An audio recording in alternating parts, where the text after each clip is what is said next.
one of the most popular events during the convention, the Fireside Chat with Imam Deen Mohammed II.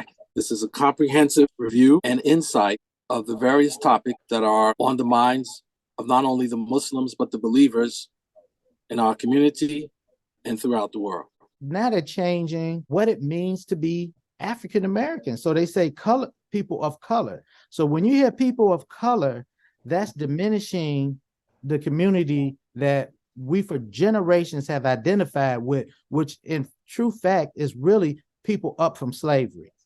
So the people up from slavery are not the immigrants from different parts of Africa and the islands and different persuasions, or they're not just brown. That's just easier for them to deal with, but it doesn't make it easier for us to build ourselves as a new people in America and a new people in the world. And if the public would see the wisdom in the language that we use, referring to ourselves as a new people, many of them would refer to them. If you're not 100% Irish, 100% Cuban, or whatever you might be, Nigerian, or whatever you are, you may want to identify with a new people in America. We have an identity that we refer to because we have experienced strong emotional development after slavery that a lot of former slaves have yet to experience. We experienced the beginnings of Islam in America, and we have established ourselves our whole lives around the life of Muhammad the Prophet, to whom the Holy Quran was revealed to, and the tenets and the practice of what it means to be a Muslim. We are now true Muslims. We are new people based upon that.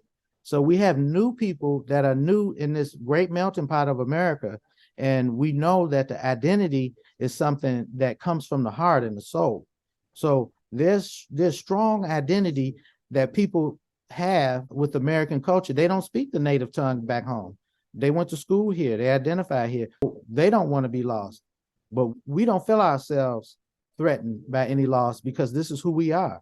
And this is who we hope to be. So do we want to be a poor people in America, a people with little power, little influence, or little contribution? We want to have a strong contribution like the Latinos.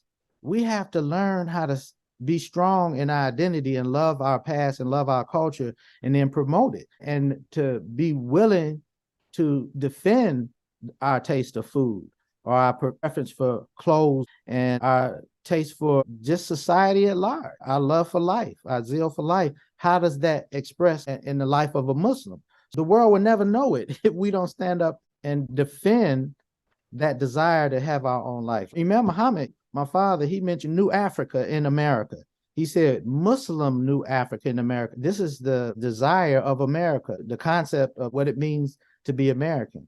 America is all about the bouquet. People mention the melting pot, but I think that's a term that's really outdated because there are individual groups that are shining and that don't have a desire. I think Satan has corrupted that idea of melting, because when you melt corruption in with good things, the whole thing is corrupt.